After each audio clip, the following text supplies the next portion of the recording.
Ya, yang saya hormati dan saya kasih, Gembala Sidang, Bapak Reverend Dr. Render Luis, dengan semua pelayan-pelayan Tuhan yang ada, majelis gereja, dan juga semua student yang boleh berkomitmen untuk belajar, karena dengan belajar kita menjadi orang yang lebih bertanggung jawab. Paling tidak untuk hidup kita di hadapan Tuhan, tapi juga untuk orang-orang di sekitar kita di mana kita berinteraksi. Sekali lagi terima kasih untuk kesempatan, untuk peluang yang spesial yang diberikan kepada saya, dipercayakan untuk menjadi salah satu narasumber. Topik yang ketiga yang kita bahas pada hari ini, memang saya harapkan kita materinya cukup banyak dan saya mempersiapkan sepanjang hari ini. Saya menyiapkan 4 materi, tetapi kita memperhatikan waktu saja. Kalau 2 sesuai waktu ya 2 saja, kalau 3 ya 3. Dan kita memulai dengan membahas materi ketiga, Roh Kudus adalah pribadi. Ini satu statement, satu pernyataan bahwa Roh Kudus adalah person. Dia bukan imperson, tetapi dia adalah person, pribadi. Nah, Bapak Ibu, mari kita simak satu lagu, Roh Kudus kau hadir di sini. Because dia adalah person, maka dia adalah omnipresent. Dia maha hadir dan dia hadir di tengah-tengah kita dan dia ada bersama dengan kita.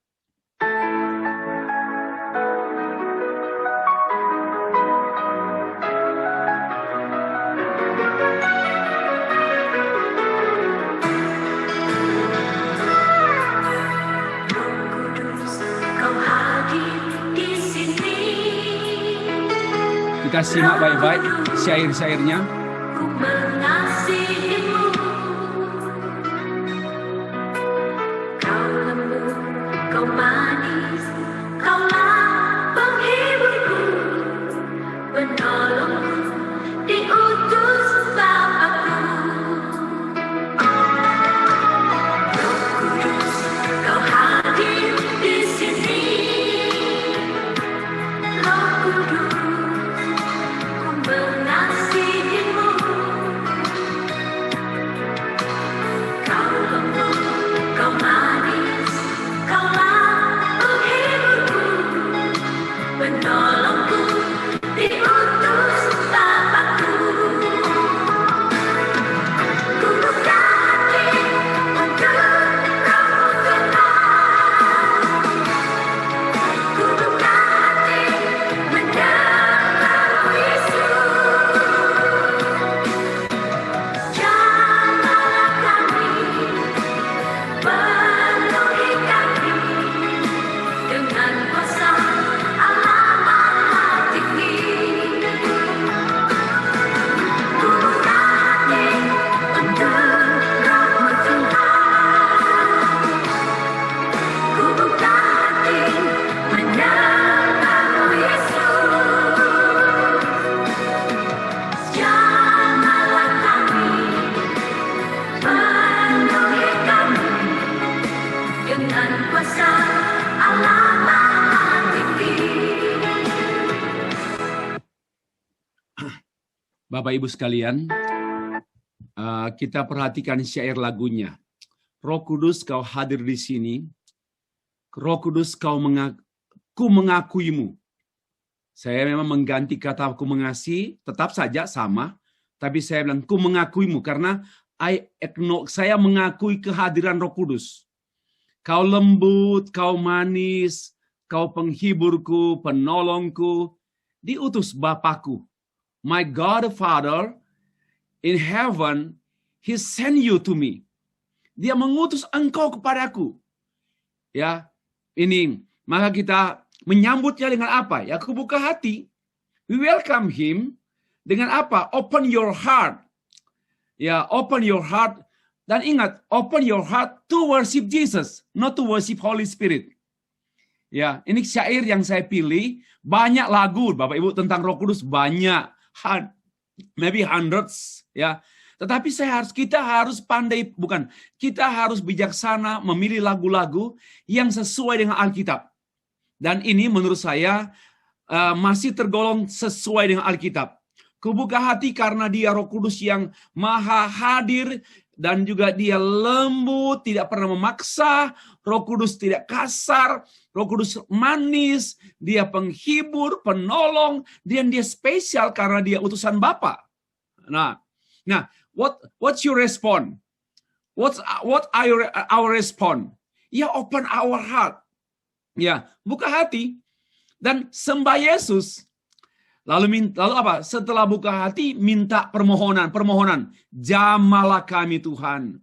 Fulfill our life. Penuhi kami dengan kuasa-Mu. Dengan kuasa Allah Maha Tinggi. Ini istilah-istilah Bible. Kuasa Allah Maha Tinggi itu istilah dalam Lukas, dalam Yohanes juga. Jadi demikian penjelasan saya dari lagu ini, Bapak Ibu. Nah, namun begini, persoalannya kita menghadapi pandangan-pandangan yang juga perlu disimak, belum tentu sesuai dengan Alkitab. Dan itu sudah lama ada. Sebagaimana yang kita pelajari kemarin pada waktu kita membahas tentang sejarah doktrin Roh Kudus. Kita ulangi singkat, bahwa ada orang berpandangan bahwa Roh Kudus itu hanya kuasa. Ya, ini kadang-kadang dilatar belakangi oleh mystical background, seperti di Asia, Afrika, Amerika Latin, gereja-gereja yang tumbuh di kalangan masyarakat, dan juga praktek-praktek folk religion, agama suku, tentang roh-roh orang mati, roh-roh arwah-arwah, roh yang ada di pohon, ada di gunung, roh itu kadang-kadang tanpa mengalami alkitabisasi, ya, tanpa dibersihkan oleh pemikiran Alkitab, langsung bicara kuasa Roh Kudus.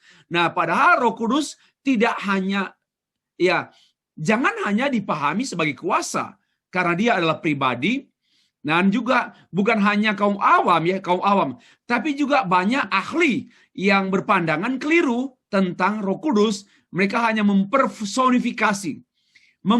Mempersonifikasi itu seperti pandangan daripada Arianisme. Juga Friedrich Schleiermacher, tokoh-tokoh teolog abad 19, Albert Ritschl, dan penganut Unitarian, bahwa Allah itu hanya satu. Tidak ada Allah Bapa, Allah Anak, Allah Roh Kudus, tidak ada. Yang ada hanya Allah. Maka pandangan mereka pun pandangan yang lebih mempersonifikasi, bahwa Roh Kudus itu seperti, jadi bukan person, bukan pribadi, tapi diserupakan pribadi. Nah, itu namanya personifikasi. Dari kata personification, apa artinya? Menganggap pribadi, tetapi sebenarnya bukan pribadi. Nah, ini jadi tidak hanya pandangan-pandangan kaum awam yang dipengaruhi oleh folk religion, sebagaimana yang banyak dijumpai di Asia, di Afrika, Amerika Latin, tapi juga para ahli teologi, di antaranya Ritschl ya, dan juga penganut Unitarian dari Syria, dan sekarang berkembang juga di Indonesia ada banyak penganut Unitarian. God is only one, there is no God the Father, there is no God the Son, and there is no God the Holy Spirit. Only one God, betul only one God, but in 3 person. Itu pengakuan kita. Yang ketiga, ada pandangan subordinasi, bahwa Roh Kudus adalah pribadi yang ketiga dari Allah Bapa, Allah Anak. Yang ketiga Roh Kudus, dan Roh Kudus adalah di bawah Anak, sebagaimana Anak di bawah Bapa. Nah, ini pandangan yang keliru. Semestinya kita ingat bahwa Allah Bapa, Allah Anak, Allah Roh Kudus adalah sehakikat. Kata ini diingat baik-baik. Ya, kata ini diingat baik-baik, sesubstansi. Bapa, Anak, Roh Kudus adalah sama, equal. Mereka itu setara. Bukan Bapa lebih hebat, Anak nomor 2, Roh Kudus kasihan nomor 3 terus selama-lamanya. Nah, ini keliru. Sehingga ada orang berdoa begini, Pak Stefri, saya berdoa, saya baru mengusir setan dalam nama Roh Kudus, sudah lari itu setan. Belum saya gunakan nama Yesus, apalagi nama Allah Bapa. Nah, ini sudah salah, ini kacau. Teologianya nggak belajar Alkitab baik-baik. Saya baru mengusir dia dalam nama Roh Kudus. Dalam nama Roh Kudus, setan pergi. Dia pergi, Pak Stefri. Belum dalam nama Yesus. Nah, ini namanya kita sedang mengkotak-kotakan Bapa, Anak, Roh Kudus, dan kita penganut subordinasi, yaitu Allah itu lebih tinggi, Allah Bapa, Allah Anak nomor 2, Allah Roh Kudus nomor 3. Tidak seperti itu pandangan yang keliru. Nah, bertolak dari sedikit ini, baru sedikit pandangan-pandangan masa kini, mari kita mempelajari bahwa memang Roh Kudus itu pribadi. Dan saya harap kita semakin terbuka, semakin mengakui dia pribadi yang lembut, pribadi yang mulia, pribadi Allah yang bersama kita, yang ada dengan kita tiap hari, tiap saat, tiap detik. Nah, kita mulai. Bapak Ibu. Kedudukan Roh Kudus dalam Allah Tritunggal. Ya. Di mana posisinya? Tentu ada Bapa, Anak, Roh Kudus. Ya.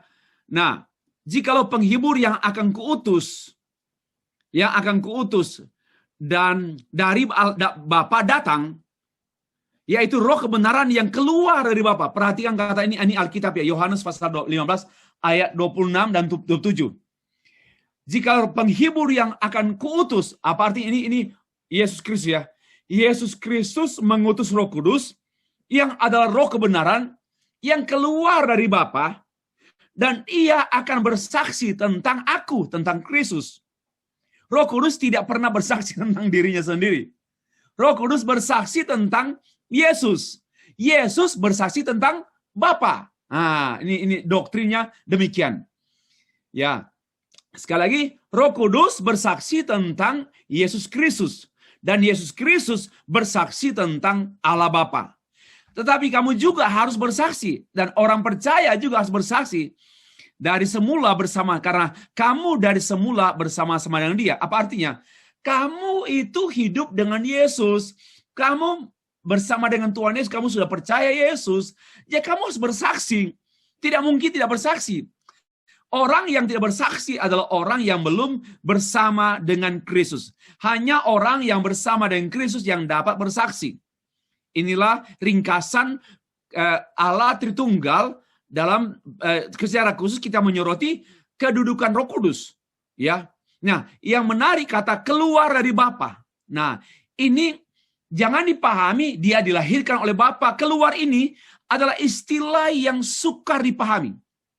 Ya, karena tidak ada kata yang tepat untuk menjelaskan bahwa Roh Kudus itu dari Bapa. Keluar dari Bapa atau berasal dari Bapa. Nah, namun itu dalam pengertian teologis, bukan dalam pengertian biologis. Ya, bahwa Bapa melahirkan roh, tidak dalam pengertian biologis, tidak juga dalam pengertian mistik. Ya, bahwa sebagian dari Bapa keluar menjadi roh. Ya, jangan. Sebagian roh Bapa keluar, berubah menjadi roh Kudus. Bukan seperti itu. Tidak ada seorang ahli di dunia ini pun yang dapat menerangkan apa yang dimaksudkan dengan keluar dari Bapa. Yang jelas itu sebenarnya mengungkapkan Roh Kudus adalah Allah. Karena dia keluar dari Allah Bapa. Ya. Nah, ini yang kita perlu tekankan di sana. Harus dimengerti. Untuk itu kita perlu memahami tidak dengan bahasa literal. Harus dengan bahasa teologis. Pengertian Yohanes 15 ayat 26 sampai 27 ini hanya dapat dimengerti setelah mempelajari seluruh Alkitab. Baru kita paham, oh keluar dari Bapa, istilah keluar bukan keluar secara harafiah, secara literal. Ya, tapi keluar secara teologis. Kata itu mengungkapkan bahwa Allah Roh Kudus adalah Roh Kudus adalah Allah karena dia berasal keluar dari Bapa. Tapi jangan dipahami keluar dari mulut Bapa, keluar dari Bapa, bukan dalam pengertian secara fisikal, tidak demikian. Nanti kita mengerti pelan-pelan pada uraian-uraian selanjutnya. Nah, kedudukan Roh Kudus adalah sama dengan Allah Bapa, Allah Anak sehakikat, seperti formula Trinitas yang dikemukakan oleh para penulis Perjanjian Baru yang menegaskan, pergilah jadikan semua bangsa muridku dan baptislah mereka dalam nama Allah Bapa, dalam nama Allah Anak dan Roh Kudus. Apa artinya? Bapa, Anak, Roh Kudus diakui oleh Yesus adalah equal. Ya. Nah, Petrus berbicara mengenai mereka yang dipilih dan ditentukan oleh Allah Bapa, dikuduskan oleh Allah Anak dan dikuduskan oleh Roh Kudus supaya taat kepada Yesus Kristus. 1 Petrus pasal yang ke-1 ayat 2. Bapa yang memilih kita dan menentukan kita, Roh Kudus yang menguduskan kita dikuduskan supaya bisa taat. Orang yang tidak dikuduskan oleh Roh Kudus tidak mungkin taat kepada Yesus Kristus. Itu artinya, dosa menentang Roh Kudus secara tidak langsung, hal ini mengungkapkan mengenai serangan kepada satu pribadi. Ya, mengkhianati Roh. Karena berkhianat, mungkin saya berkhianat pada anjing. Tidak mungkin saya berkhianat pada pohon. Pasti saya berkhianat pada pribadi. Mendustai Roh Kudus, ada 3 atau 4, 5 istilah.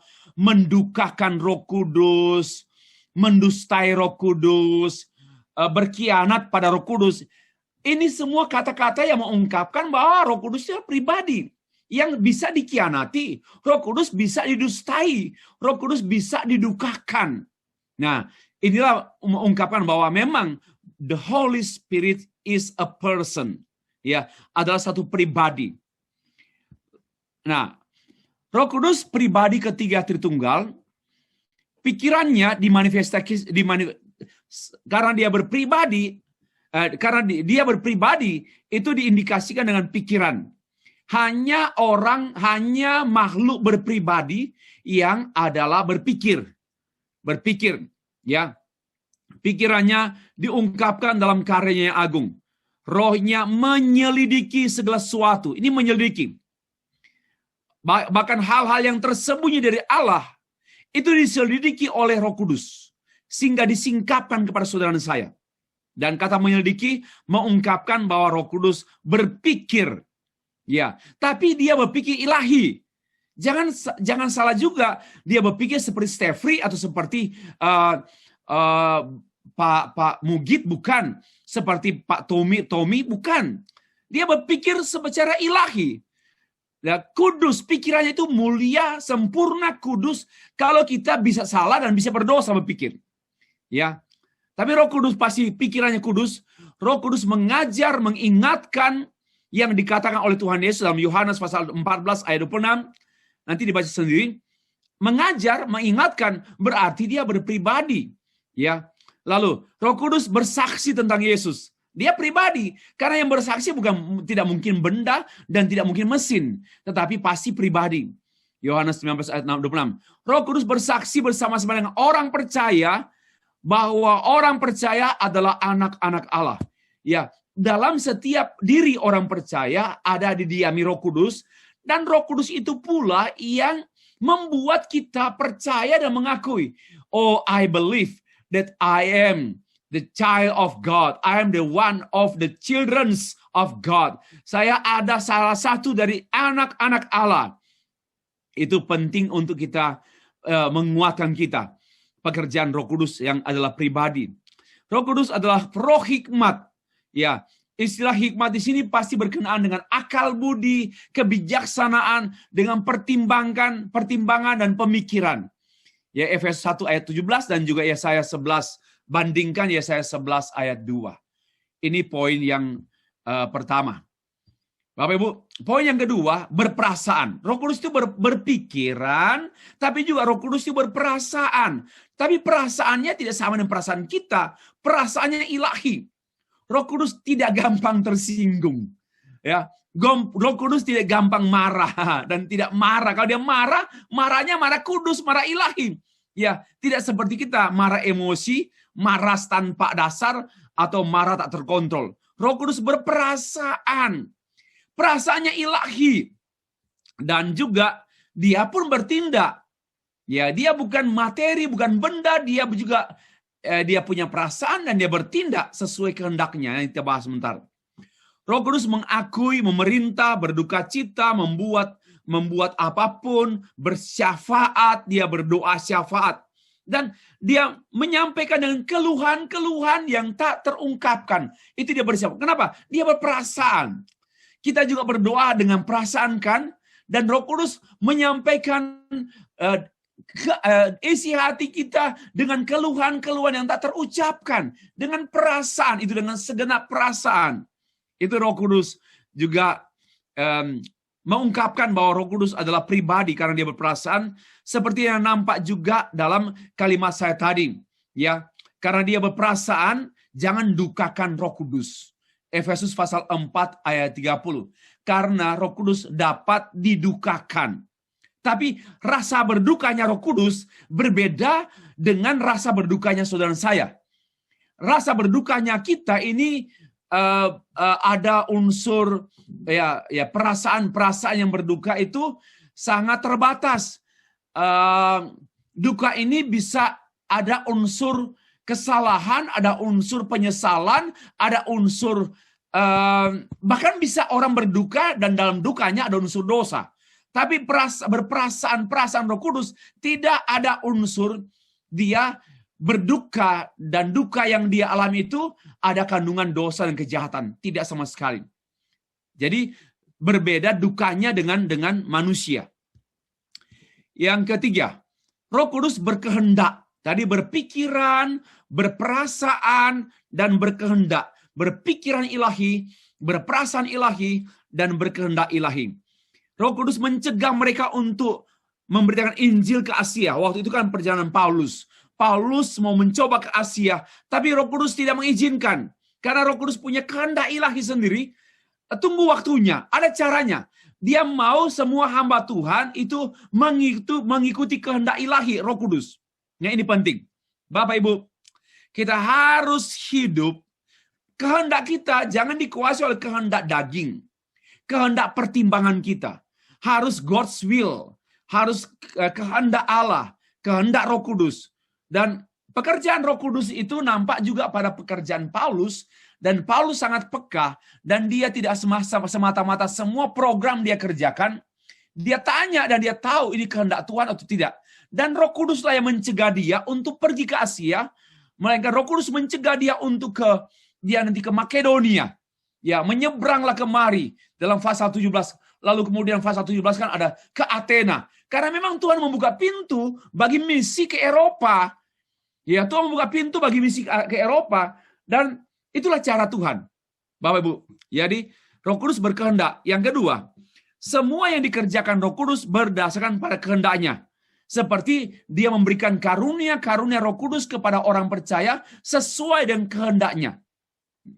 Silakan Bapak Ibu meminta karunia khotbah. Tapi kalau bukan kehendak Roh Kudus, Bapak Ibu meminta karunia ini dan itu. Tapi kalau bukan kehendak Roh Kudus, mutlaknya memang karunia-karunia yang diperlukan oleh kita dalam pelayanan gereja, jemaat, itu memang kehendak Roh Kudus. Kenapa? Karena Roh Kudus mau pakai kita.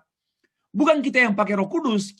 Roh Kudus memakai kita untuk pelayanan di gereja dan gerejanya, maka kita harus mengikuti kehendak dia. Jadi Roh Kudus mau kita mengerjakan hal-hal yang Allah kehendaki, lalu dilengkapi dengan Roh Kudus, dengan karunia maksud saya. Dilengkapi dengan karunia sesuai dengan apa yang dikehendaki oleh Roh Kudus untuk kita berperan dalam gereja. Jangan hanya hobi. Bapak Ibu jangan melayani Tuhan melayani di gereja, jangan hanya hobi. Itu kalau hobi belum tentu Roh Kudus. Harus panggilan Tuhan, harus tetap. Memang saya dipanggil untuk menjadi pelayan meja. Ya, saya diberi beban, diberi panggilan untuk melayani meja, yaitu melayani diakonia, melayani kesejahteraan gereja. Jadi saya meyakini ini panggilan Tuhan bagi saya. Dan tekuni betul-betul Bapak Ibu. Tekuni baik-baik. Karena kalau Tuhan menghendaki kamu menjadi pelayan diakonia, dalam pelayan diakonia, pasti ada karunia pelayanan diakonia. Tapi kalau Bapak Ibu memaksa, saya mau menjadi ini saja, saya mau bekerja di bidang ini. Kalau kita bertentangan dengan kehendak Tuhan, maka kelengkapan karunia Roh Kudus tidak sesuai. Ini maka itu dengar suara Tuhan. Melayani jangan karena hobi, melayani jangan karena aktualisasi diri, melayani jangan karena juga saya interest. Don't do that. Karena saya interest. Saya tertarik Pak dengan ini. Saya hobi juga Pak, hobi tertarik. Saya penyaluran bakat Pak. Saya penyaluran bakat. Ini semua tidaklah secara otomatis menerangkan bahwa itulah panggilan Tuhan dan kehendak Tuhan bagi Bapak Ibu.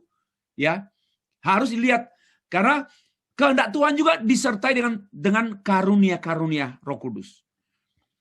Keempat, kata ganti orang dan nama yang sesuai dengan pekerjaannya sebagai pribadi ya, ada kata ganti orang. Memang Roh Kudus adalah roh, pneuma, dalam bahasa Yunani, dalam bentuk neuter, ekeno. Artinya it, seharusnya dia. Kan kita, he, she, it. Ya, dia, ia, ya. Kalau bahasa Indonesia kan terbatas. Anjing itu melompat. Kita enggak mungkin. Kita langsung mengatakan, iya, anjing itu dia, iya, dia. Tapi Inggris tidak. The dogs jumped, ya, melompat. And it, ya, tidak. Ya, memang bisa saja kita menggunakan kata it. Ya, tapi ada juga yang menerjemahkan he. Ada juga tergantung anjing laki atau anjing perempuan. Namun di sini jelas kita tidak bicara itu ya, tidak bicara itu. Kita bicara, namun Alkitab memakai istilah kata ganti dengan jenis kelamin maskulin. Ekeinos artinya he, yaitu Roh Kudus. Jadi pneuma lalu ekeinos artinya he. Nah, ini namanya pribadi. Ya. Dalam hal ini Yohanes menegaskan bahwa Roh Kudus adalah pribadi he, bukan tak berpribadi. Dialah yang akan mengajar segala sesuatu. Ia akan bersaksi. Aku akan mengutus dia, ia, dia. So, he is a person. Okay? Lalu kata ganti penghubung digunakan kata misalnya dalam kitab Efesus, dia, ya, ada kata ganti penghubung. Dia itu penghibur. Ya. Menggunakan nama yang mengungkapkan kepribadian, parakletos, mengungkapkan dia adalah pribadi yang menghibur. Ya, kata dia. Ini kata menegaskan bahwa Roh Kudus adalah pribadi. Lalu yang kelima, Roh Kudus mengambil keputusan, saya cepat lagi, sebab oleh keputusan Roh Kudus dan keputusan kami. Itu sinergis. Jadi keputusan Roh Kudus itu yang utama, sehingga keputusan kami itu mengikuti keputusan Roh Kudus. Karena apapun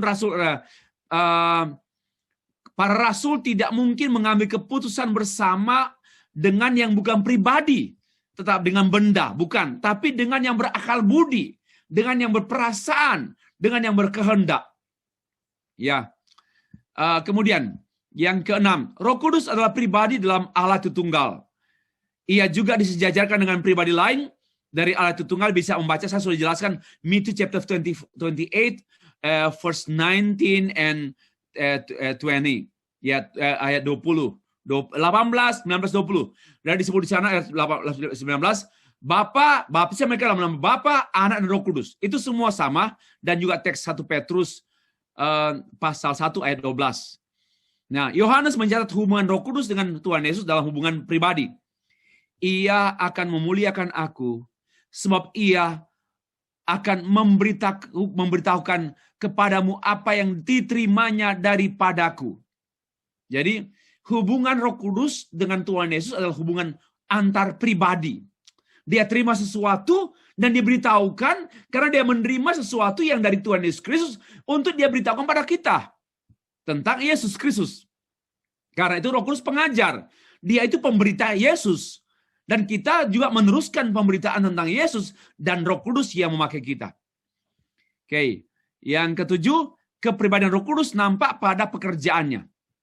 Ya, ia terlibat dalam karya penciptaan, Kejadian 1-2, dan juga menuntun kita, memberi kuasa, mengajar, menghibur, berdoa untuk menginsafkan dunia akan dosa, kebenaran, penghukuman. Ini dari sini kita memperhatikan bahwa memang Roh Kudus adalah pribadi, karena karya-karya dalam hal menghibur, memberi kuasa, menciptakan, menginsafkan, mengajar, berdoa adalah karya satu pribadi. Okay? Semuanya ini membutuhkan Roh Kudus adalah pribadi ya. Nah, kepribadian Roh Kudus diungkapkan berkenaan dengan sikap orang percaya juga demikian. Roh Kudus meyakinkan orang berdosa bahwa ketika ia datang, ia akan menghisafkan. Roh Kudus yang meyakinkan. Tidak, orang berdosa itu mati secara rohani. Orang berdosa tidak tertarik dengan kebenaran. Orang berdosa tidak takut hukuman. Saudara mau ancam orang berdosa, mau masuk neraka, dia tertawa. Dia bilang begini, di neraka juga ada Marilyn Monroe. Di neraka banyak bintang film, ya, movie stars, banyak di neraka. Saya suka ke neraka. Kenapa? Dia nggak tertarik. Kenapa? Dia buta secara rohani. Jadi kalau kita mau ancam orang takut masuk neraka, orang berdosa nggak takut masuk neraka. Karena dia tidak memiliki perasaan ilahi. Dia tidak memiliki kesadaran terbuka. Tidak. Nah, hanya Roh Kudus, pada waktu Roh Kudus menginsafkan, membukakan masalah dosa, dia langsung bilang, oh Lord, I'm not worthy. I'm a sinner. And Lord, you know, wow, kebenaranmu sempurna. Penghukuman mengerikan, final judgment, oh Lord, ini terrible. Nah, kalau orang berdosa, nggak akan takut nggak akan tertarik bicara dosa, kebenaran, hukuman, karena memang mereka buta secara rohani. Tapi tatkala Roh Kudus datang kepada mereka, membuka mata rohani mereka, wow, baru kaget. Dosa itu jijik. Baru kaget, penghukuman Tuhan mengerikan. Ya, baru sadar kebenaran itu sempurna. Itulah pekerjaan Roh Kudus. Roh Kudus adalah berasal keluar dari Bapa, diutus oleh Tuhan Yesus untuk bersaksi tentang Tuhan Yesus Kristus. Berkali-kali ditekankan. Penampakan Roh Kudus itu seperti, nanti kita bahas sebentar ya, seperti burung merpati, nanti kita bahas sebentar, saya lewat saja. Saya lewat karena, nah, Roh Kudus membuat orang menjadi percaya pada Tuhan Yesus. Yang membuat orang menjadi percaya pada Tuhan Yesus Roh Kudus. Ya, maka itu dalam penginjilan, dalam pembinaan anak, ya saya juga harus akui, saya masih salah, masih banyak salah. Kita mengharapkan anak kita jadi baik, ikut Tuhan, dan jangan sampai ada pemaksaan. Jangan sampai ada pemaksaan, karena kita tidak bisa mengganti Roh Kudus, dan tidak bisa kita mengharapkan, kamu ke gereja lah, ikut Tuhan, cari Tuhan. Ya, kita mungkin hanya sejauh mendorong anak-anak kita atau memfasilitasi anak-anak kita ke gereja, dengar firman, belikan buku-buku teologi untuk mereka baca, dan mereka mengenal Tuhan. Dan kita tidak mungkin membuka mata rohani mereka. Ya, kita hanya bisa tegur mereka. Kalau mereka berbuat dosa, kita pun boleh marah. Tetapi tidak ada pemaksaan pertobatan. Roh Kuduslah yang membuat orang bertobat dan percaya Tuhan Yesus. Ya, Roh Kudus meyakinkan orang yang tidak percaya ketika ia datang. Ya, ia akan menginsafkan. Apa artinya? Menyadarkan, membukakan. Wow, ternyata. Ya, saya sudah jelaskan tadi. Roh Kudus dan persekutuan orang percaya. Ini juga dalam ini poin yang ke-10. Roh Kudus dan orang percaya tidak bisa dipisahkan. Kemarin saya sudah bahas bahwa pengakuan iman rasuli, aku percaya pada Roh Kudus. Lanjut, gereja yang kudus. Nah, dua hal, Roh Kudus, gereja kudus. Kalau roh itu kudus, maka gereja pun kudus. Roh Kudus dan gereja yang kudus dan am. Maka antara sejarah dunia ini adalah sejarah Roh Kudus. Sejarah dunia juga ini adalah sejarah gereja. Maka hidup saya adalah hidup Roh Kudus dan hidup saya orang percaya.